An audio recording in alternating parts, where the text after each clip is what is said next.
Krishna, Hare Krishna, Krishna Krishna, Hare Hare, Hare Rama, Hare Rama, Rama Rama, Hare Hare. Hare Krishna, Krishna Krishna, Hare Hare, Hare Rama, Rama Rama. अध्याय 3। पूर्ण पुरुष श्री कृष्ण। कृष्ण भावनामृत एक महत्वपूर्ण आंदोलन है जिसका उद्देश्य सभी जीवों को उनकी वास्तविक चेतना की ओर लाना है। जिस प्रकार यहाँ पर बेल व्यू जैसे कई मानसिक रोगियों के अस्पताल हैं जिनका उद्देश्य पागल व्यक्ति को वापस उनकी वास्तविक चेतना में ले जाना है, उसी प्रकार कृष्ण भावनामृत आंदोलन का उद्देश्य भी सभी पागल व्यक्तियों को उनकी वास्तविक चेतना तक ले जाना है। अगर कोई व्यक्ति कृष्ण भावनामय नहीं है तो उसे थोड़ा बहुत पागल ही समझना चाहिए। भारत में कुछ समय पूर्व हत्या की एक दुर्घटना हुई थी जिसमें हत्यारे ने अपनी सफाई देते हुए कहा कि हत्या करते समय वह पागल हो गया था और इसलिए उसे यह मालूम नहीं हुआ कि उसने क्या कर दिया है। अतः यह देखने के लिए कि हत्या करते समय वह वास्तव में पागल हो गया था या नहीं, एक दक्ष मनोवैज्ञानिक को उसके परीक्षण के लिए बुलाया गया। परीक्षण के बाद डॉक्टर ने अपनी राय देते हुए कहा कि उसने अनेक रोगियों की जांच की है और जितने भी रोगियों के संपर्क में आया है वे थोड़े बहुत पागल ही थे। इसलिए यदि अदालत चाहे तो इस आधार पर उस अपराधी को माफ कर सकती है। एक बंगला कविता में एक महान वैष्णव कवि ने लिखा है, जब कोई व्यक्ति भूत प्रेतों के प्रभाव में होता है तो वह बकवास करता रहता है। इसी प्रकार जो भौतिक प्रकृति के प्रभाव में होता है वह भी मानो भूतों के ही वश में है और इसलिए वह जो कुछ भी बोलता है वह निरर्थक होता है। यद्यपि कोई व्यक्ति बड़ा दार्शनिक या महान वैज्ञानिक है, लेकिन अगर वह माया रूपी चुड़ैल से प्रभावित है तो वह चाहे जो सिद्धांत प्रतिपादित करे, चाहे जो कहे, उसे किसी सीमा तक निरर्थक ही माना जाएगा। इस आंदोलन का उद्देश्य ऐसे भटके हुए व्यक्ति को उसकी वास्तविक चेतना से वापस जोड़ना या परिचित कराना है और वह निर्मल चेतना है कृष्ण भावनामृत। जब बादलों से पानी बरसने लगता है तो उस समय वह दूषण रहित शुद्ध जल होता है, पर जैसे ही वह पृथ्वी का स्पर्श करता है तो वह मटमैला हो जाता है। इसी प्रकार हम सब भी दिव्य आत्मा हैं, भगवान श्री कृष्ण के अंश हैं, इसलिए हमारी वास्तविक वैधानिक स्थिति भी उतनी ही पवित्र है जितनी कि स्वयं श्री भगवान की। श्रीमद् भागवत गीता में कहा गया है, ममै वांशो जीवलोके, सब प्राणी भगवान कृष्ण के अंश हैं। जिस प्रकार सोने का टुकड़ा सोना होता है, उसी प्रकार हम भी श्री भगवान के शरीर के छोटे छोटे हिस्से हैं और इसलिए गुण में ईश्वर के समान हैं। श्री भगवान के शरीर की और हमारे शरीर की रासायनिक संरचना एक सी है, इसलिए हमारा शरीर भी श्री भगवान के शरीर के एक समान ही है, क्योंकि रासायनिक रचना एक सी है। लेकिन बरसाती पानी जिस प्रकार ज़मीन पर गिरता है, उसी प्रकार हम भी इस भौतिक संसार के और भौतिक प्रकृति के संपर्क में आते हैं, जो कि श्री कृष्ण की भौतिक शक्ति से ही संचालित है। जब हम प्रकृति की बात करते हैं तो सहज प्रश्न उठता है कि किसकी प्रकृति? ईश्वर की प्रकृति। प्रकृति स्वतंत्र रूप से कोई कार्य नहीं करती। यह सोचना कि प्रकृति स्वतंत्र है मूर्खता है। श्रीमद् भागवत गीता में यह स्पष्ट रूप से कहा गया है कि भौतिक प्रकृति स्वतंत्र नहीं है। एक यंत्र को काम करते देखकर मूर्ख व्यक्ति सोचता है कि वह अपने आप काम कर रही है, परंतु वास्तव में ऐसा नहीं है, बल्कि एक चालक होता है जो उसे चला रहा है। यद्यपि कभी कभी ऐसा होता है कि हम अपनी दूषित दृष्टि के कारण उसे देख नहीं सकते। आजकल अत्यंत आश्चर्यजनक कार्य करने वाली इलेक्ट्रॉनिक मशीनें भी बन गई हैं, लेकिन उन यंत्रों के पीछे भी एक वैज्ञानिक होता है जो उन्हें बटन दबाकर चलायमान करता है। इस बात को समझना बड़ा आसान है क्योंकि यंत्र पदार्थ है और कोई भी पदार्थ स्वयं संचालित नहीं होता, उसे किसी न किसी चेतन निर्देश और संचालन की आवश्यकता होती है। एक टेप रिकॉर्डर चलता है पर उसे चलाने वाला मनुष्य है जो कि जीवित प्राणी है। यंत्र अपने आप में पूर्ण है पर जब तक कोई चेतन आत्मा उसे चलाएगा नहीं, वह नहीं चलेगा। इसलिए हमें इस बात को विश्वासपूर्ण मान लेना चाहिए कि प्रकृति का ये विराट स्वरूप एक बड़ी यंत्र है, किंतु इसे चलाने वाला या इसका संचालन करने वाला ईश्वर अर्थात श्री कृष्ण है।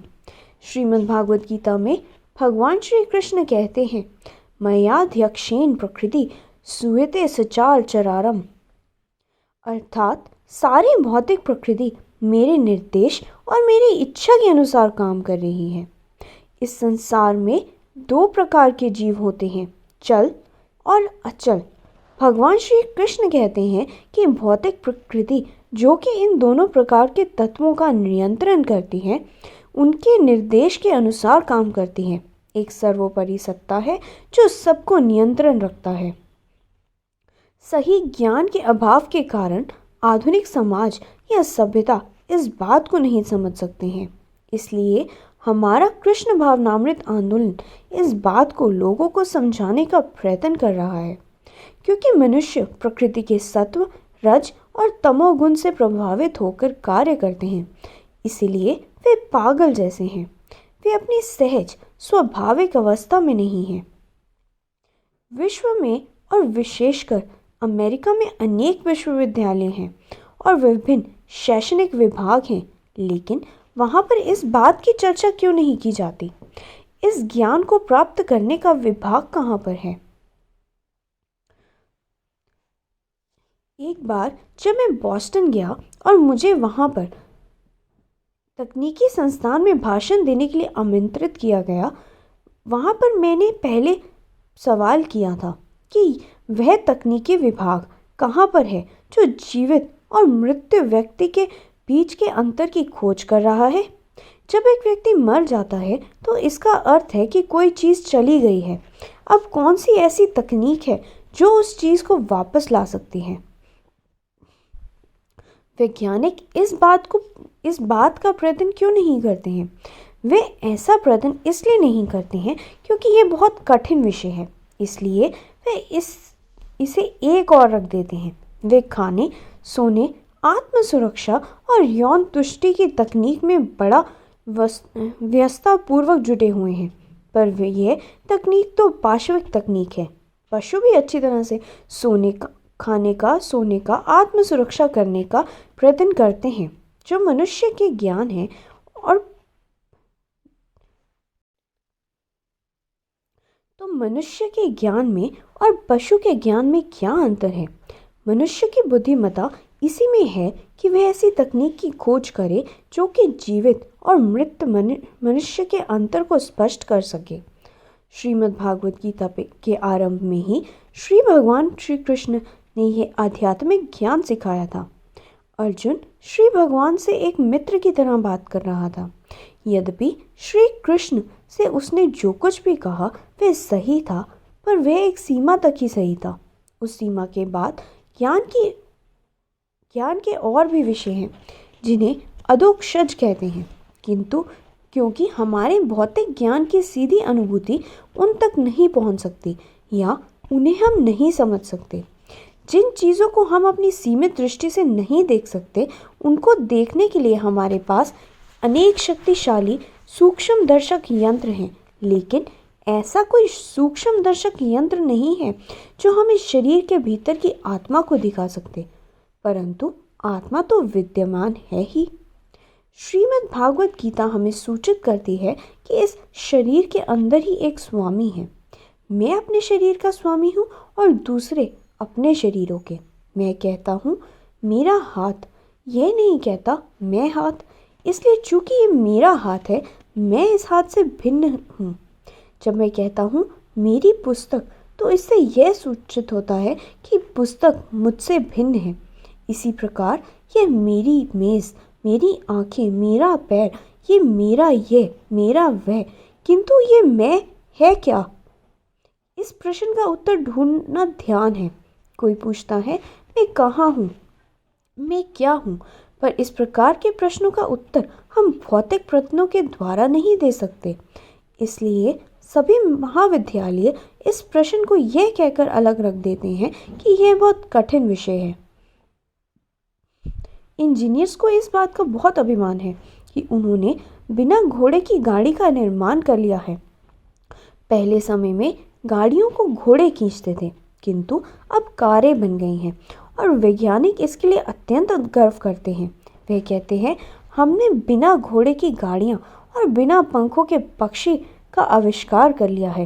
वे हवाई जहाज़ के बनावटी पंखों का आविष्कार कर सकते हैं, पर जिस दिन वे बिना आत्मा के शरीर का आविष्कार करेंगे, उसी दिन वे सच्ची प्रशंसा या श्रेय के भागीदार होंगे। इस प्रकार का आविष्कार कभी हो ही नहीं सकता, क्योंकि कोई यंत्र आत्मा की अनुपस्थिति के काम में नहीं कर सकती। कंप्यूटरों को चलाने के लिए भी एक परीक्षित व्यक्ति की आवश्यकता होती है। इसी प्रकार हमें यह समझ लेना चाहिए कि वह महान भौतिक प्रमाण रूपी यंत्र भी परमात्मा के द्वारा ही संचालित है, और वे हैं भगवान श्री कृष्ण। आधुनिक वैज्ञानिक उस परम कारण अथवा उस अंतिम नियंता की खोज में हैं, जो कि इस भौतिक प्रकृति का संचालन कर रहे हैं। वे हर रोज नए नए सिद्धांत प्रस्तुत करते हैं, पर हमारे ज्ञान का साधन बिल्कुल पूर्ण और आसान है, क्योंकि हमें इस ज्ञान को पूर्ण पुरुष श्री कृष्ण से सुन रहे हैं। श्री कृष्ण कहते हैं, इसलिए हम ये तुरंत समझ जाते हैं कि यह ब्रह्मांड रूपी यंत्र, जिसका ये पृथ्वी एक भाग है, इसलिए इतनी अच्छी व आश्चर्यजनक तरह से कार्य कर रहा है, क्योंकि इसको चलाने वाले हैं भगवान श्री कृष्ण। जिस प्रकार किसी भी यंत्र के पीछे एक चालक होता है, उसी प्रकार भौतिक प्रकृति के इस महान यंत्र के चालक हैं भगवान श्री कृष्ण। ज्ञान प्राप्ति की हमारी प्रक्रिया बहुत आसान है।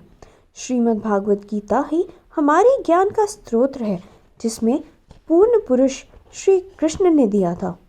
कुछ लोग इस बात पर विवाद कर सकते हैं कि यद्यपि हमने श्री कृष्ण को पूर्ण पुरुष के रूप में स्वीकार कर लिया है, पर दूसरे लोग तो इसे स्वीकार नहीं करते, किंतु वे पूर्ण पुरुष हैं, क्योंकि इस बात को कई प्रामाणिक शास्त्र और आचार्य मानते आए हैं।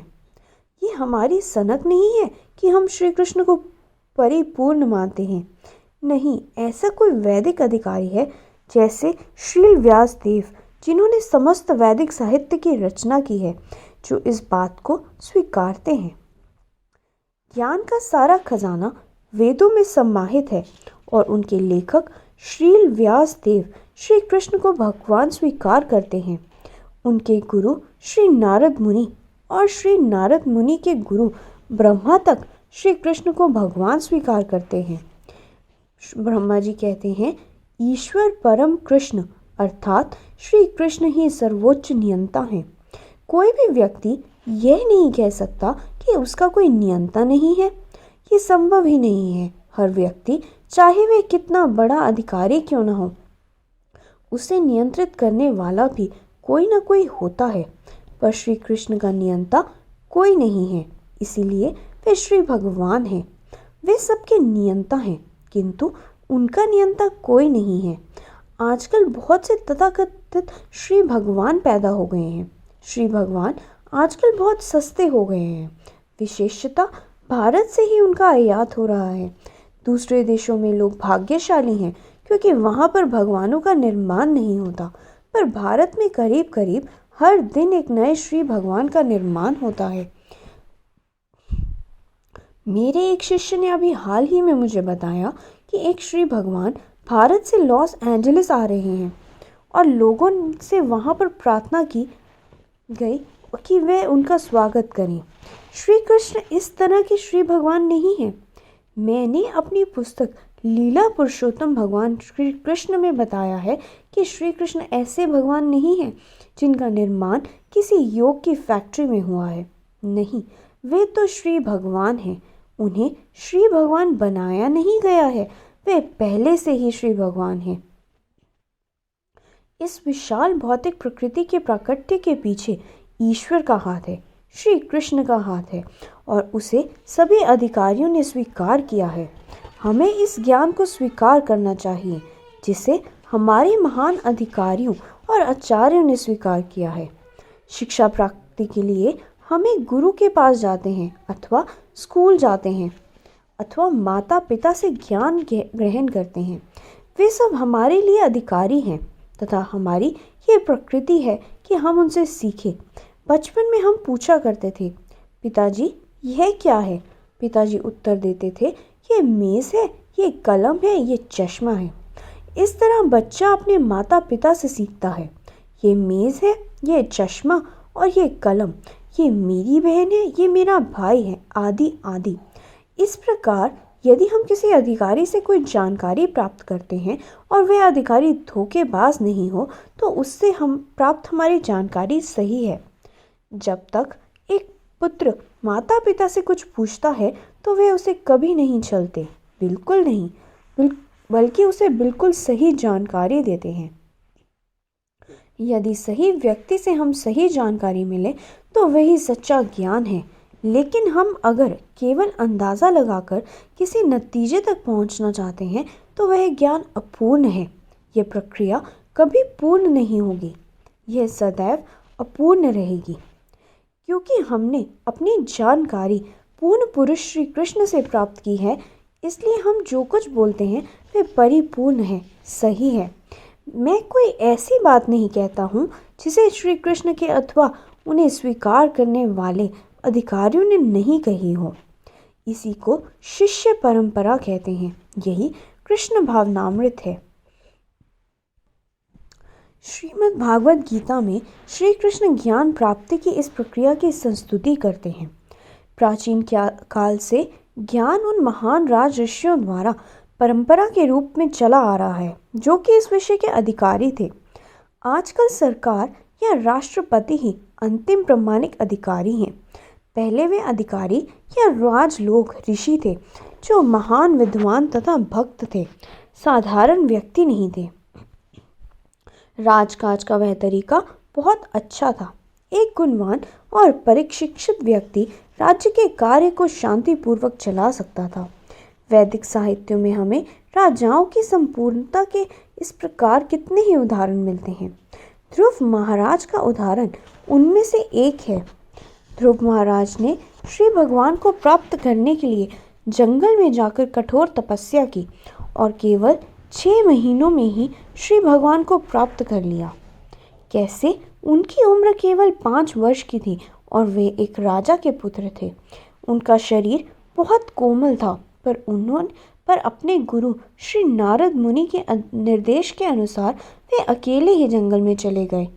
पहले 1 महीने में तो उन्होंने 3 दिन में 1 बार फल तथा सब्जियां ही खाई। फिर अगले 3 महीनों तक वे हर 6ठे दिन थोड़ा सा पानी पीते रहे। फिर अगले महीने हर 12वें दिन वे केवल थोड़ी सी सांस लेते थे। पूरे 6 महीने तक वे एक पैर पर खड़े रहे और घोर तप करते रहे। 6 महीने के बाद श्री भगवान साक्षात उनके समक्ष प्रकट हुए। यदि हम भी संयम रखकर तपस्या करेंगे तो एक दिन हमारे सम्मुख श्री भगवान साक्षात प्रकट हो जाएंगे। यही जीवन की पूर्णता है। कृष्ण भावनामृत आंदोलन तप पर आधारित है, पर यह कठिन नहीं है। हम कृष्ण प्रसाद ग्रहण करते हैं। हम ये नहीं कहते कि खाना मत खाओ, किंतु हम कहते हैं कि मांस मत खाओ। इसमें क्या कठिनाई है? कृष्ण प्रसाद कई तरह की अच्छी तरह पकाई गई सब्जियों और फलों से मिलकर बनता है, अतः इसमें कोई कठिनाई है। अनैतिक यौन संबंधों की मनाही का अर्थ है कि कुत्ते बिल्लियों के समान व्यवहार मत करो। विवाह करके एक ही पुरुष अथवा स्त्री से संतुष्ट रहो। हमें अपने आप को नियमित करना चाहिए और तपस्या करनी चाहिए। यद्यपि जैसा तप ध्रुव महाराज ने किया है वैसा तप हमारे लिए करना असंभव है। आज के समय में ये संभव नहीं है कि हम ध्रुव महाराज की नकल करें, परंतु जो तरीके हम बताते हैं उनका पालन संभव है।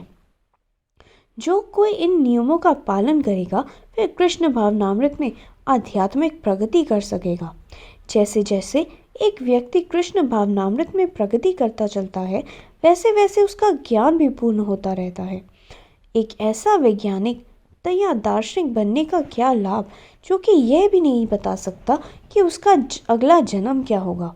कृष्ण भावनामृत के अनुयायी बड़ी आसानी से बता सकते हैं कि उनका अगला जीवन क्या होगा, श्री भगवान क्या हैं, हम क्या हैं और श्री भगवान के साथ हमारा संबंध क्या है। इसका ज्ञान संपूर्ण है क्योंकि ये ज्ञान की सही किताबें जैसे श्रीमद् भागवत गीता और श्रीमद् भागवतम पढ़ रहे हैं। यह हमारा तरीका है, यह बहुत आसान है। कोई भी व्यक्ति इसे स्वीकार करके अपने जीवन को सफल बना सकता है। यदि कोई ये कहे कि मैं शिक्षित नहीं हूँ और पुस्तकें नहीं पढ़ सकता तो उसके लिए भी ऐसी संभावना है जिससे वह अपने जीवन को सफल बना सके। यह केवल श्री भगवान के नाम हरे कृष्ण का जप कर सकता है। श्री कृष्ण ने हमें एक जिह्वा और 2 कान दिए हैं। यह जानकर आश्चर्य हो सकता है कि श्री कृष्ण को आंखों के द्वारा नहीं बल्कि जिह्वा के द्वारा जाने जाते हैं। जिह्वा के बाद दूसरी इंद्रियों का क्रम आता है और सब इंद्रियों में जिह्वा प्रमुख है। हमें चाहिए कि हम अपनी जिह्वा को नियंत्रित करें। अब प्रश्न उठता है कि इसे नियंत्रित कैसे करें। केवल हरे कृष्ण का जाप करके और कृष्ण प्रसाद ग्रहण करने से यह जिह्वा नियंत्रित हो सकती है। कोई भी व्यक्ति भगवान श्री कृष्ण को इंद्रिय बोध अथवा कोरे तर्क के द्वारा नहीं जान सकता। यह संभव नहीं है क्योंकि श्री कृष्ण इतने महान हैं कि वे हमारी भौतिक इंद्रियों की परिधि से परे हैं, लेकिन उन्हें समर्पण के द्वारा समझा जा सकता है। इसलिए भगवान श्री कृष्ण हमें इस विधि का पालन करने की सलाह देते हैं। सर्वधर्मान परित्यज्य मामेक शरणम व्रज, अर्थात धर्म की सभी विधियों को छोड़कर केवल मुझे समर्पित हो जाओ। हमारी बीमारी यह है कि हम विद्रोही हैं। हम किसी को अधिकारी मानने के लिए तैयार ही नहीं हैं। फिर भी प्रकृति इतनी शक्तिशाली है कि वह किसी न किसी अधिकारी को हमारे ऊपर थोप ही देती है। हमें अपनी इंद्रियों के माध्यम से प्रकृति के आधिपत्य को स्वीकार करना ही पड़ता है। ये कहना कि हम आत्मनिर्भर हैं व्यर्थ है। यह हमारी मूर्खता है। हम किसी के अधीन हैं और फिर भी हम कहते हैं कि हमें किसी का आधिपत्य नहीं चाहिए। इसी को माया कहते हैं।